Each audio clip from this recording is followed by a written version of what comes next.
Okay, everybody, welcome back for Monday night's Objective-C programming course.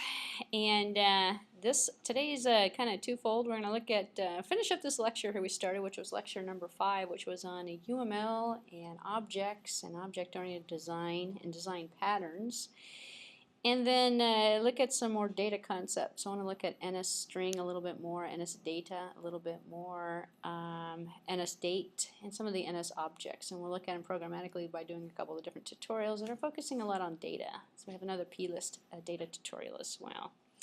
So I started this lecture feels like a few weeks ago. It may have just been last week, I'm not sure. Design patterns on object-oriented programming. It was lecture number 5. Introduced the concept of UML and patterns. I'm not going to repeat the whole thing, but I kind of want to just summarize a little bit just so we can find a good starting point to finish this lecture with. I believe we were almost done, but we were looking at the concept of using a unified modeling language, UML. We looked briefly at the history of UML, where it comes from. It comes from the object-oriented OMG, Object Management Group. The standard, is there a standard? And there's a couple of versions of it. There's like 3 or 4 different versions of the standard. Most people are familiar with the class diagram for the most part, and what I was doing was comparing it with Objective-C as a language. And some of the notation, as an example, we looked at the data, the minus, the plus, the sharp, the tilde that was used in the diagramming. And just keep in mind, UML is actually nothing more than a syntax language. It's diagramming in a syntax that's describing the objects in the language without writing the source code. And unfortunately, it doesn't work for any one particular programming language. So even with Objective-C, there's a little bit of inconsistencies between the syntax used in the diagramming and the syntax that's used actually in the programming language. But it's not meant to be writing. You're not supposed to be writing the source code with it, although if you look at some of these diagrams coming up, it looks like you sort of are. So the class diagrams themselves, let me get to the picture here. This is the one I wanted to talk about.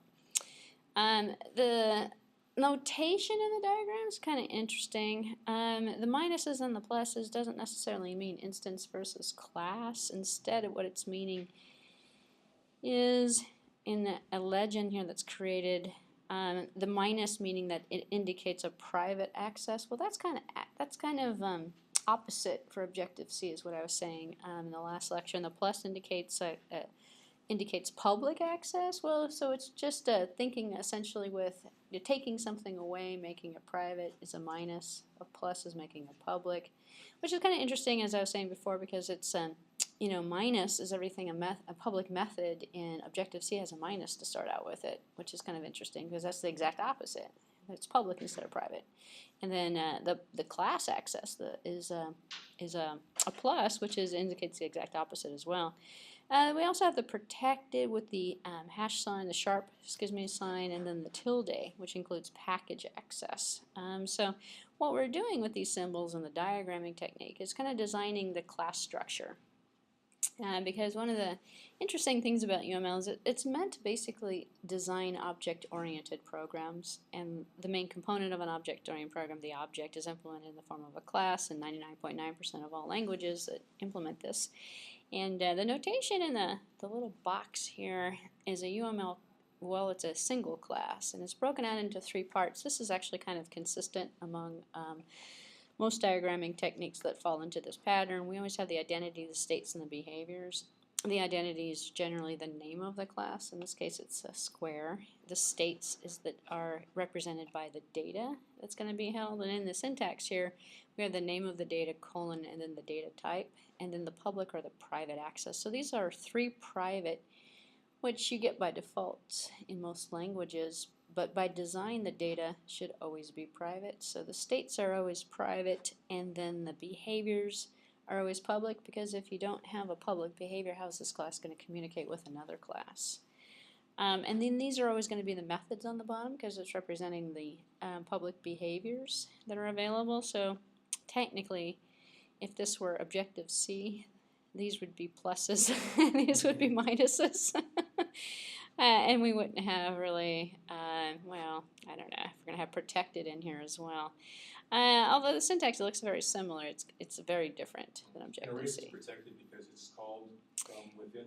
Yeah, well, protected in most languages, and especially in Objective-C, is basically private to the outside of the class, but public for inheritance sakes, which makes it protected. So any class that inherited this class would be able to use this, but out in main, you can't run an erase, for example, on the square.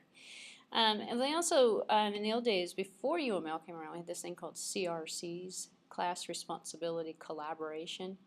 So this actually represents one of the old Apple card CRC components, which was mostly for Smalltalk, but Objective-C comes from Smalltalk as well. So we're using the same sort of pattern in here. But the C was for, it was for class, so it was square, responsibility, well, it's responsible for holding the sides, the x-coordinate, the y-coordinate, and then the responsibility in this particular case was to do a resize, to do a move. So it's basically another form of describing the three identity states and behaviors, but using a CRC instead. So they actually had these things called CRC cards. And so the class diagram actually came out this way. You wrote this on a 3x5 card, or you wrote it on an Apple card, CRC card program. Not supported anymore, doesn't exist. But you wrote 3 lines in here, you broke out the sections, and you put this in here, and then you could actually watch your program come together by laying them out on a table. And then you could make sure that the classes worked with each other so that the collaboration existed, and there was a path between each one of the classes that needed to was responsible for other classes and stuff. So there are still some programs out there that allow you to design that way. Instead, they actually, they try to turn it into an entity relationship diagram. They try to draw lines in between, but you really can't draw any lines if you think about it, because you're sending and receiving messages versus or collaborating with a responsibility versus doing direct interaction. So the class interaction, so rather than showing just the interface of the class, the diagrams themselves are designed to show the interactions among the classes, but they're not normally, there could be lines in terms of a structure between the classes, but you're not going to connect every single one of these methods to another method of another class that's going to be sender and receiver. Although there are some animation programs that will do that for you. I believe Rational Rose has one. If they're still around, I think they were bought by ObjectShare or another company. I can't remember who bought them out recently. But they're one of the oldest UML companies out there supporting diagramming tools.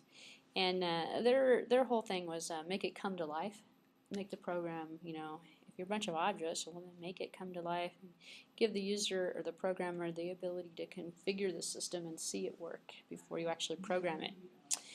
So rather than show everything, we just show the interactions, and we have various different ways of indicating the information from the flow from one class to another using sorts of annotated arrows and things. And so we have the class groupings into packages and interfaces that we can do as well. So we can establish notation, make it extensible. So if you're going to do a class diagram, most likely you're also going to put together an inheritance diagram. And the interesting thing about UML is there's about 500 or so diagrams. And it depends on what you're going to use in terms of the application design and what you need to document in terms of which diagrams you're actually going to do. As an example, a sequence diagram, an activity diagram, a state machine diagram. Are you going to use all of them for your activities? For your program? If your program's not doing an activity, doesn't have a state machine, you're probably not going to do that. Most programs, though, do have inheritance, and they do have interactions. So those are 2 very popular diagrams, as well as classes.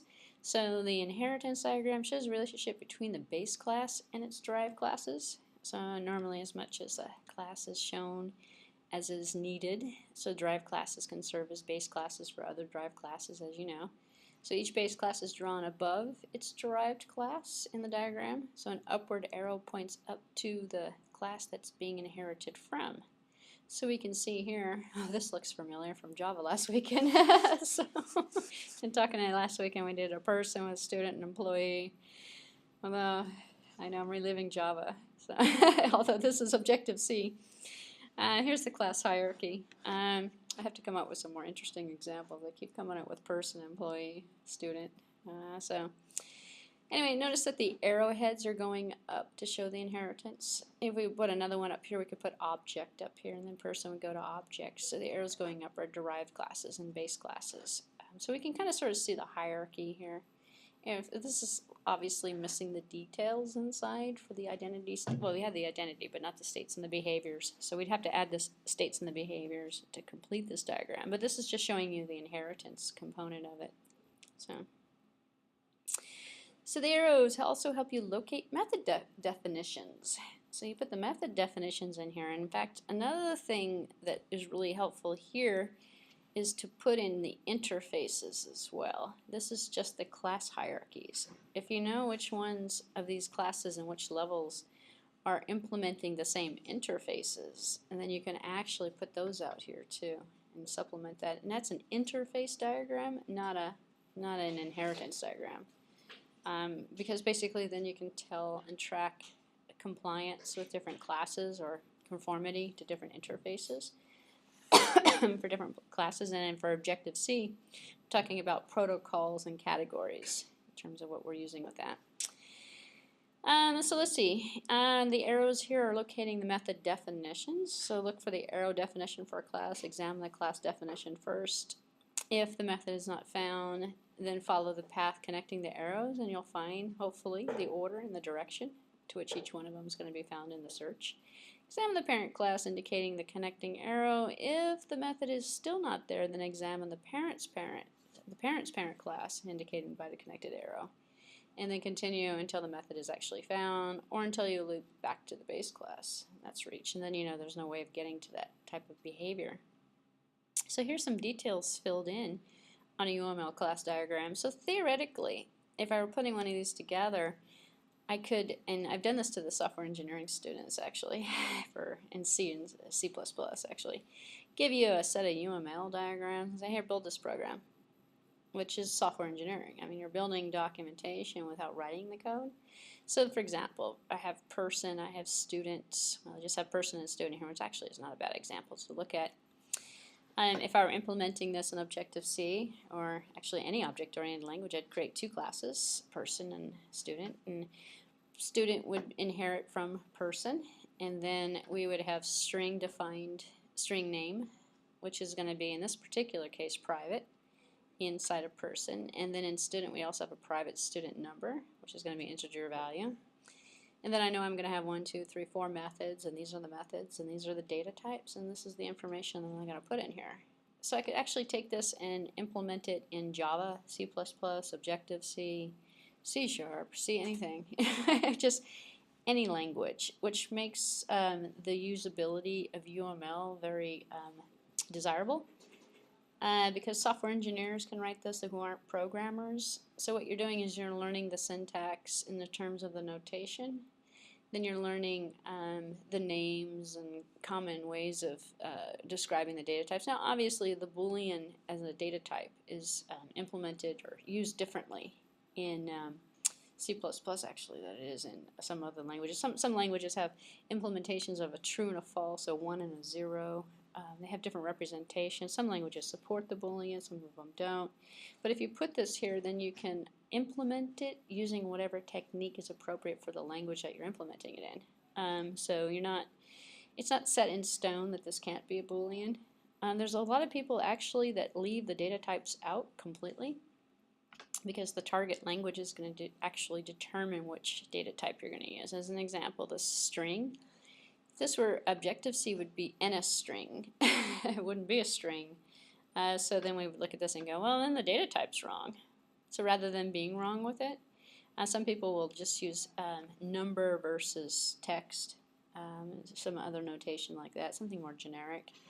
Or if you know what language you're going to implement it in, then you'd be more specific. So, but it's just an example of showing how really a business person actually could put this together and then you can implement it. So, which is an interesting exercise, because if I gave it to you guys and said to do it in Objective-C, I would hope at this point in the course you would not have a problem putting these two classes together.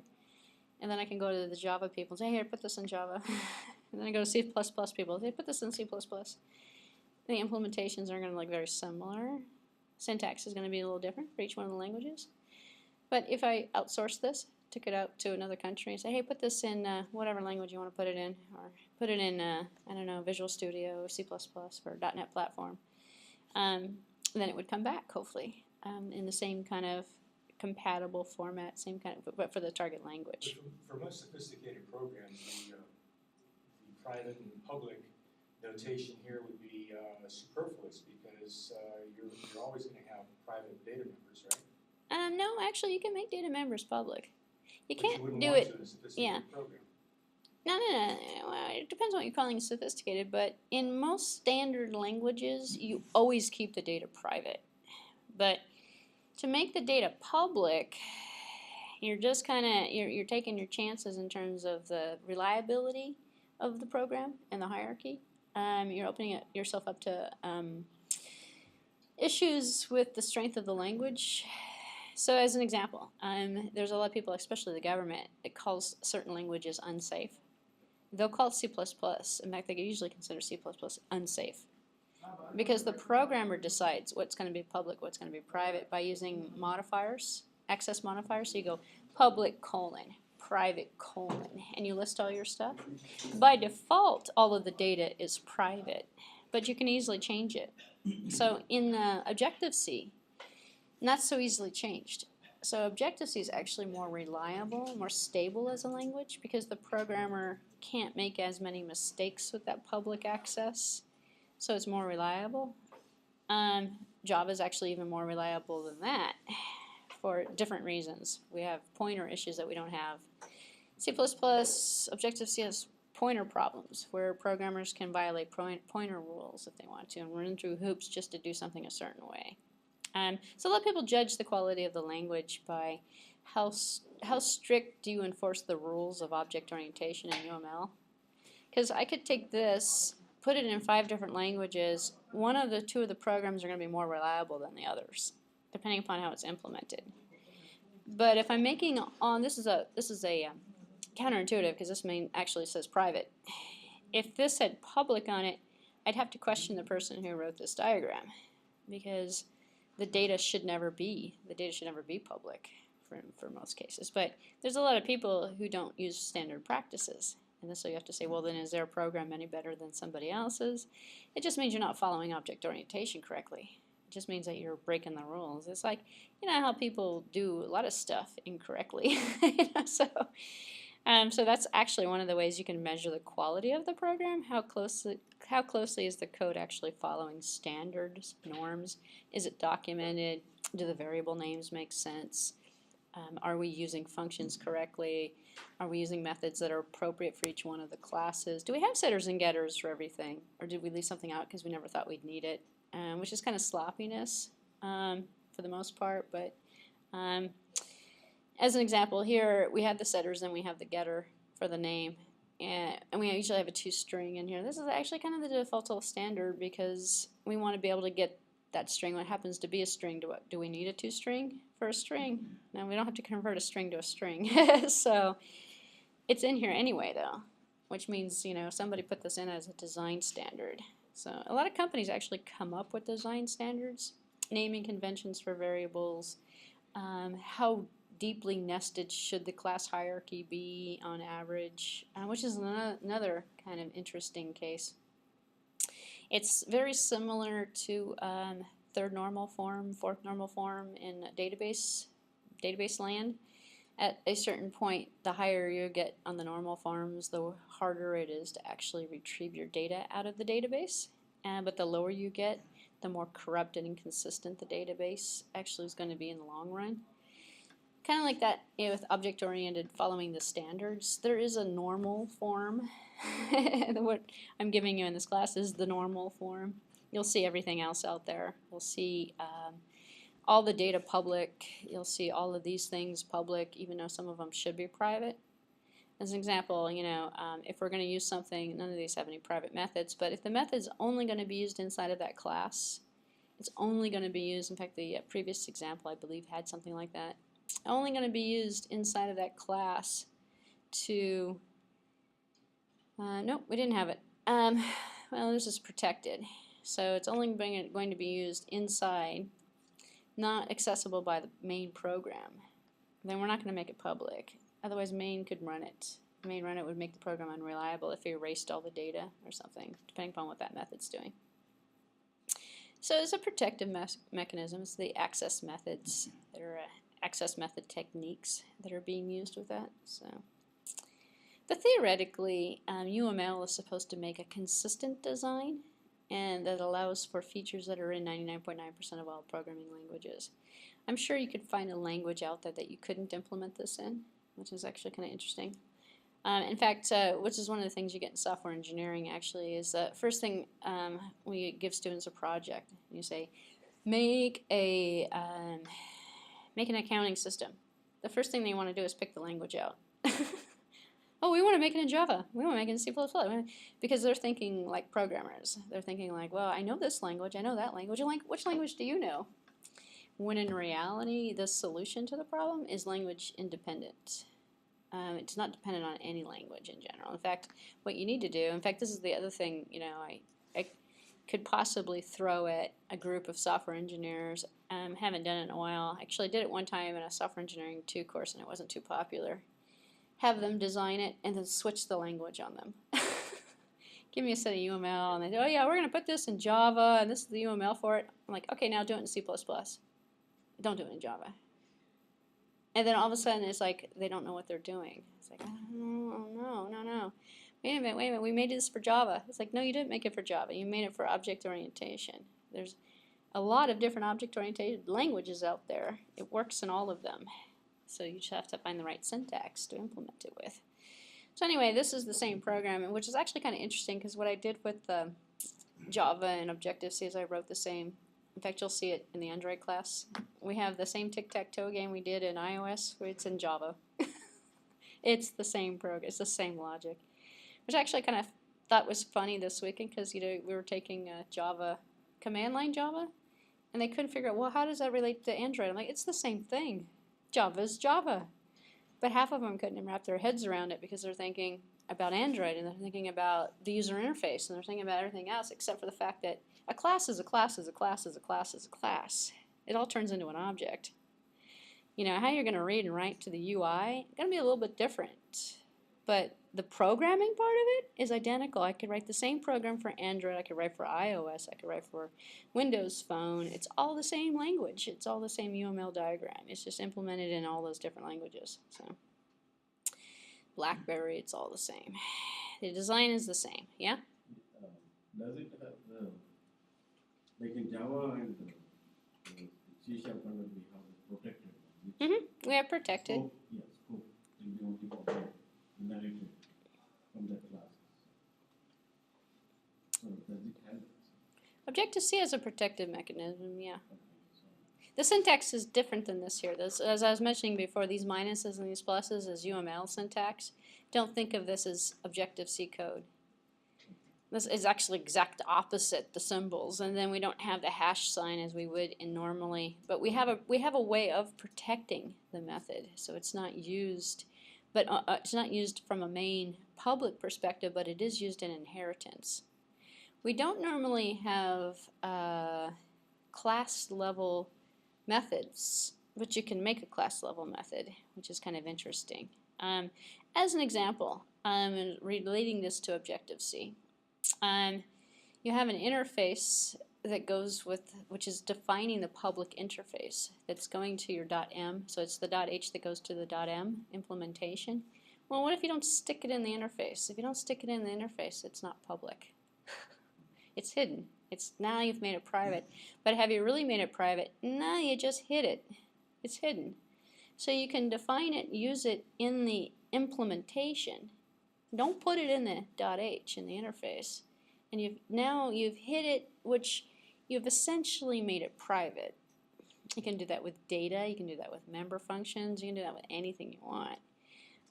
Or you could do the opposite. Take something that should have been private, stick it in the interface, now you've opened it up to the outside. So somebody from the outside can run that method, and maybe you don't want them to. Maybe it's a reset, or maybe it's a remove something, and then you've blown the integrity of the concept. So, which is kind of interesting because Objective-C does have that public interface, which leads itself to true object orientation more so than Java, which doesn't work with the same. It works with an interface, but not the same concept actually. So, all right. So, talking about design patterns. So because it's not really a software engineering course, it's an Objective-C programming course. Just talking about UML as it relates to programming, Objective-C and other languages in general. We also have this concept of the patterns and the designs that are outlining that apply to across a variety of different software applications. And what I was trying to tell the Java people this weekend is the Android is a pattern. It's Java programming following a design pattern. What's the design pattern? Well, you're putting part of it in XML that's converted to Java for you, and you're taking the XML content and you're reading and writing to it as if it were variables. Instead of system in, system out, or instead of using swing. Swing is a design pattern. You have the pattern of the nesting of the components inside of the components. Objective-C has design patterns as well. So I'm going to go through the concept of what I mean by a design pattern and apply it towards some typical programming stuff that we could do in Objective-C. So what is a pattern useful for? Well, once you know the pattern, you know what a linked list is, you know what an array list is, you know what an object is, you know what inheritance is, then you apply the same concept over and over and over again. So most of what I've been teaching in this class are the patterns. This is how you create a variable. This is how you use the variable. This is the pattern that you're going to do with an NS string. This is how you're going to allocate. This is how you're going to initialize. This is how you're going to set a constructor. This is how you're going to build a class hierarchy as a pattern. Container-Iterator Pattern. That's another pattern. It's enforced with packages. We have the same packages that I went over last weekend, actually. It is in Objective-C as well. It's actually, believe it or not, implemented the same way. Different in C++, but very similar to Java, actually, for Objective-C. Just include it, import it, and then I have to think of the sync task now. Like we're importing here, and we are making an NS array. We're making we're making a link. We're making a queue. We're making a stack. And a lot of what we're doing is the pattern of following the design of what it was a container in general is made for. So a container is a class or other construct whose objects hold multiple pieces of data. Container. So an array is a container. So we have mutable arrays, non-mutable arrays. We have just an array without being an object, actually, because we are also supporting C inside of Objective-C. Vectors, lists, linked lists, they're all containers. The string value can be viewed as a container as well. So one of the things we did with the string class, we reversed a string, read a string and reversed it, put it into an array. We were using container patterns, so Container-Iterator Patterns actually with that. So a lot of the code, when you're looking at it, think of it's not learning the syntax of the code, although that's important. You're never going to memorize that. If you know the design patterns, which is what is the best way of learning the platform, if you know the design pattern, you know everything. You just apply something to a new design pattern. So you know model view controller, that's a design pattern. If you know model view controller, then you can create a really nice iOS application without even thinking about it. You already know about view controllers, you already know about the views, you already know about app delegates in general. So you learn the design pattern, and then you're just applying every new iOS has got new features in it. And you're just going to apply the changes to it. So any construct that can be used to cycle through items are going to be called an iterator. So that's another pattern. Array indexes of an iterator for an array. So the index values are used. So we have iterators that go through strings, iterators that go through number patterns. We're going to see one today with a date, actually, that pulls out built-in iterator. We just say from the date, give us the minutes, give us the hours, give us the seconds, and we're just going to take and stick it out on the label. But it's a good way of seeing the abstraction of it, actually. So the Container-Iterator Pattern describes how an iterator is going to be used on a container. This one should be remotely familiar, the adapter pattern. If you're in the iOS class, it's extremely familiar at this point because we've been working with adapters for the last 3 weeks or so, inadvertently in one form or another. An adapter pattern transforms one class into a different class without changing the underlying class. but by merely adding a new interface to the class. So we adapted the list view for friends. Friends is an adapter pattern. We adapted the list to put a friend inside of a list, and we put the list inside of a list view, and then we made many different versions of that actually. So if you go back through and kind of review that a little bit, you kind of see that's an adapter pattern. We also have different types of adapters in iOS. Actually, in iOS we have many different types of adapters. In Java is the same concept, except for Java's interesting. Android's interesting because Android we have all these different types. We have activities and views and all these different kinds of component objects that follow its own separate pattern that doesn't relate at all to iOS, which is actually kind of interesting. iOS is more like, it's more like Coca. It relates back with traditional style programming more so. Which is why some people prefer iOS actually and Objective-C over Android. It's more traditional style programming. When you're using a model view controller, using known stuff that works consistently instead of all these odd things you get on the Android platform. Here's an example of using the adapter pattern. One way to create a stack data structure is to start with an array and then add the stack interface to it. So you've adapted the array to become a stack. You've adapted it to become a queue. So we adapt objects to become specific types of objects that we want. Lo and behold, our model view controller pattern. So this one I've been grading from day one. In fact, spent the first week of the class talking about model view controller. Because if you can't walk away with model view controller, I don't know where you've been for the last 15 weeks because this is the heart of everything having to do with Objective-C. So anyway, it's the pathway of separating out the I/O task from the application from the rest of the application. It's the model view controller is essentially the design pattern that is being used for iOS applications, for Mac applications. So it's not that just Objective-C follows it. Other languages do. Java does not follow it. Android does not follow model view controller.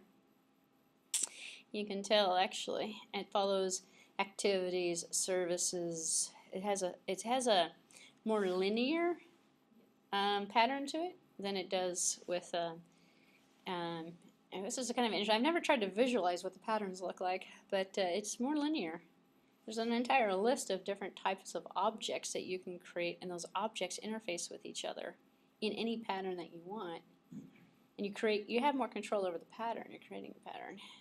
Although the later versions are forcing you to use model view controller. They're trying to implement it because when you create a new class object, then it asks you, there's a little button now that never used to exist. It says, would you like to create the XML interface for it? I'm looking at this going, oh, okay, so you're talking about a model view controller, then you're trying to do a model view controller. But then we also have all these different adapters that are different, that are kept, and there's no app delegate. There's no delegate at all in that. So, well, there is. It's the manifest. The manifest file is the delegate. So, yeah, I guess it does loosely follow. I guess Android does loosely follow. Now that I think about it, does loosely follow model view controller. So the model part performs the heart of the application. It's the data model. The view part is the output. It's the UI, the pictures, the screen. The controller is the input part. It relies on the commands from the user to the model. Controller is the interface between the app delegate and the or the delegate, I should say, and the view, which is what you find out when you start switching the views around and you add controllers, view controllers and things, and you forget to set the app delegate to load your controller. Then you get the old controller because the delegate's the one, and we're telling the delegate, we're registering the delegate to say, hey, you're the first screen that's going to come up when this application loads, which is what we did with that friends thing in the iOS class. But model view controller pattern, each of the three interacting parts is normally realized as an object with responsibilities for its own tasks. So we're going back to the object concept again, and we're separating things out. We are creating objects for each one of these things. So it's a pattern, an example of dividing and conquering. One big task is divided out into smaller ones. Well-defined roles and responsibilities. As an example, the model might be a container class, such as an array. The view might display one element of the array, and the controller should give us commands to display elements of a specific index. Which one do we want to have us select which one we actually want it to display? So the model will notify the view to display a new element whenever the array contents change on different index locations that are given. So an application might be made to fit a model view controller, but it's particularly well suited for GUI, which is why it's in most of these mobile device platforms, it's well suited for the GUI. If you don't have a view, do you really need a controller for it? No, you know, device drivers, stuff like that, you don't need a model view controller.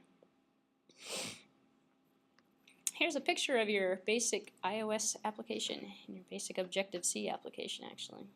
Most of your Objective-C programs, either for iOS or non-OS, just regular OS, Touch or Cocoa Touch. It doesn't really matter which interface you're actually working with. It's the same.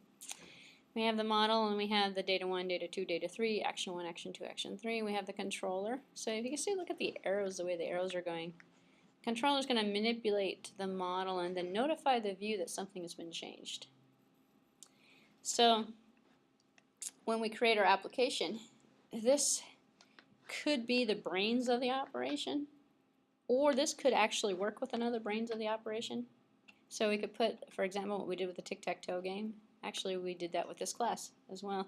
Tic-tac-toe is out here, separate class, and then we made an instance of the tic-tac-toe class, and the tic-tac-toe object that was being used was controlled by the controller that talked to the model that went back to and notified the view, hey, put an X here, put a Y here, or excuse me, put an O here, put up a little sign, somebody won.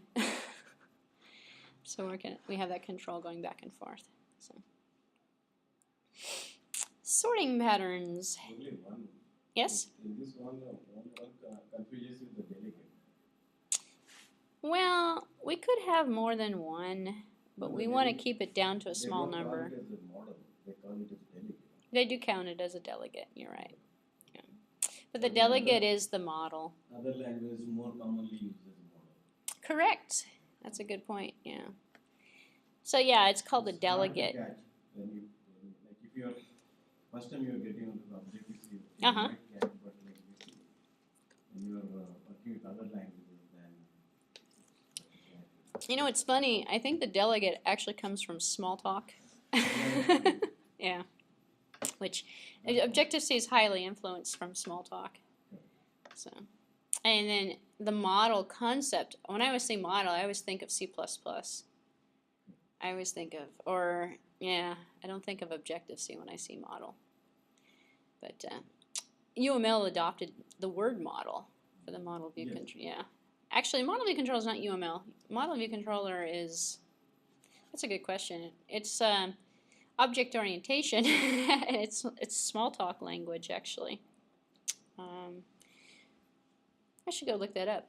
I don't really actually know who in the world invented, where it actually came from. All I know it's the design pattern used in Smalltalk and a lot of different object-oriented programming languages. Is it truly object-oriented? I guess it would have to be. So, you know, I should go look that up. yeah, I think they consider it as a pattern, but It is a design pattern. yeah, but I don't think it is. It is not coming from UML model. Yeah, it's not coming from UML. I'm pretty sure about that. But where is it coming from? Was it developed by the manufacturers or the Xerox PARC, I guess, with Smalltalk? Maybe it came out of that same era. That's the trivia I was trying to think of. It doesn't really matter. Actually, maybe it does. Somebody would probably be upset with me for saying that. I guess it does matter who invented it, where it came from. So, I'm guessing it came out of Smalltalk, but we'll see. I'll look that up later. A sorting pattern, another type of pattern that we look at. Most efficient sorting algorithms. So some of these fall into the pattern/algorithm category. It's again another divide and conquer type of strategy. We're in array A and using an operator, for example, and setting a sort so we can divide the list, split it, recursive sort into smaller, we can join two lists together. I'm not going to go through data structures, but sorting patterns are another design pattern that we use inside of the implementation of a lot of the different object functionality, and it's another design pattern. So it's another concept. I'm going to kind of skip through this, but merge, sort, different types of sorts. Merge, sort, join, joining in terms of quick sorting. So if you have an interest, you can read through the different types of sorts. But this lecture actually is kind of a hybrid of a couple of different classes I teach, so it's not really applicable to the data structure stuff. Is not really what we look at. Restrictions on sorting now. Efficiency of sorting now. Efficiency of sorting patterns now. Here's some other. Pragmatics of patterns. Patterns are guides, not requirements, which is actually kind of an interesting thing. So as soon as you introduce a pattern to someone, usually they try to follow it, and then they're concerned about following it versus designing their application. And so it's kind of interesting, and probably a good thing to kind of put in the back of your head is that you may not necessarily want to follow it completely. There might be reasons why, especially if the pattern isn't well suited for the language that you're using or for the objective of what it is you're trying to build.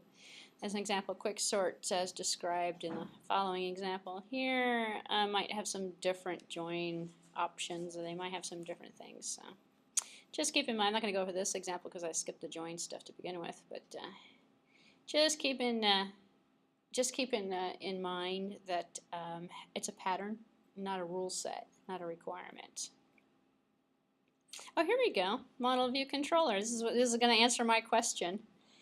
So it did come out of Xerox PARC. So that's what I was thinking. So framework pattern reusable application depends on observer pattern. We have, do we have yeah, we do have observer pattern, which is a separate pattern. First developed by Xerox PARC for Smalltalk. Okay, so I got it. I guessed it correctly, I guess. Used for the application kit for next step, which is our NS everything these days. Used for Coca APIs for Apple OS X. Recommended structure framework pattern in Java. Okay, so it is recommended for Java as well. I don't really, when I think of Java, I don't really think of model view controller though. Web programming we do. You do? In web programming, okay, yeah. So all the business logic comes in your model? Actually, that's correct. Yeah, business logic, web programming using Java. It does follow through model view controller, you're right. So, the observer pattern, yet another type of, it defines a one-to-many dependency between objects so that when one object changes state, all its dependents are notified and updated automatically. What does that sound like? Event handlers. So event-driven behavior, event-driven programming works with observer patterns. So in Java we have the on-click listener and we have the listener patterns.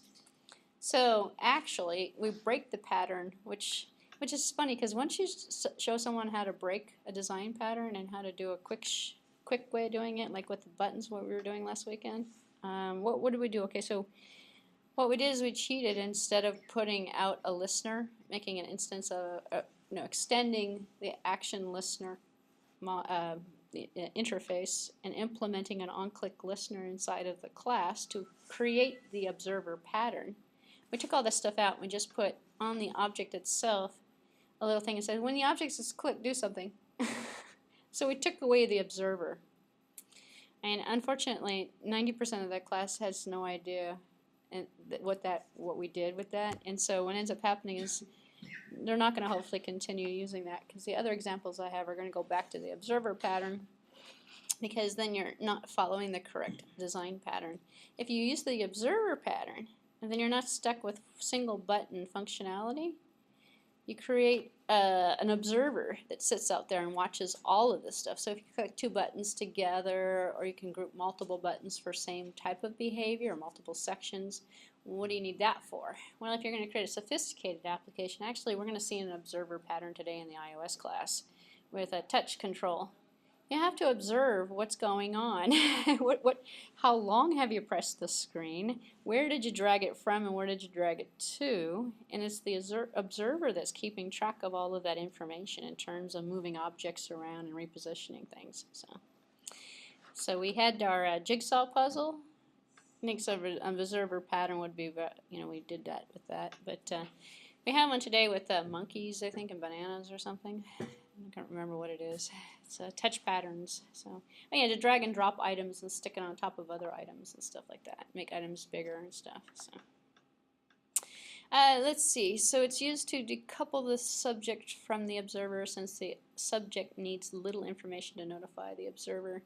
Can result in excessive notifications. Yes, it can, which is why we sort of moved away from that for simplicity's sakes last weekend, and we just didn't use the observer. There's an observer class diagram where, yeah, it kind of does. What do we got here? We have, let me make it all fit in one screen here. We have something that's observable. We have an observer that's observing it, that's working with an account view, that's looking at a bank account, actual access to a bank account that has a view to it, but that also has a summary view. And so all of these components are pretty much all working together, and they only need to be updated. So if something has changed, we need to go back, update the bank account, which is going to update maybe, maybe the view, which is dependent. And the lines are showing the dependencies here. So summary view is dependent on the bank account. Account view is dependent on the bank account. Bank account's depending upon the observer. The observer is depending upon the observable component is working with the observer. So the observer is the guy who's going to update everything. So on it, we're going to, for example, we have a screen open, and it's a database, for example.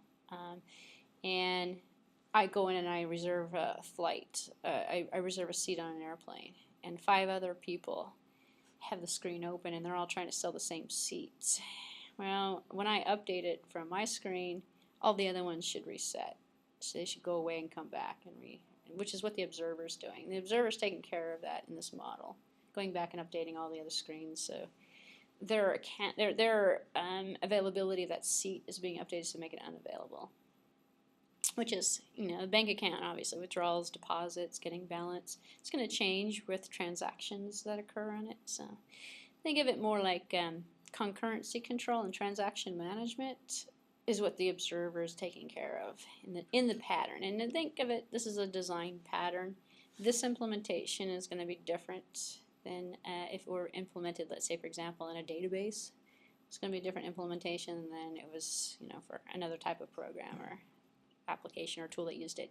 It's just a design pattern to stick an observer in there to update things. So it's like concurrency control. Transactions happen. Here's an example. This, believe it or not, is a UML sequence diagram. And the sequence diagram is showing from the controller. So it's taking this observer pattern that's in here. This might make more sense because it's showing you the sequence of the events a little bit more clearly, which is why this diagram actually exists. The controller, we have a deposit that comes through into the bank account. We set the change. We notify the observers, hey, things have changed. We update the account view. We can get the balance. We can update the summary view. We come back and get the balance from the bank account. And we're coming back to this point, to the bank account, because we have to, at one moment at a time, refresh the account view, refresh the summary view with any information that may have been changed.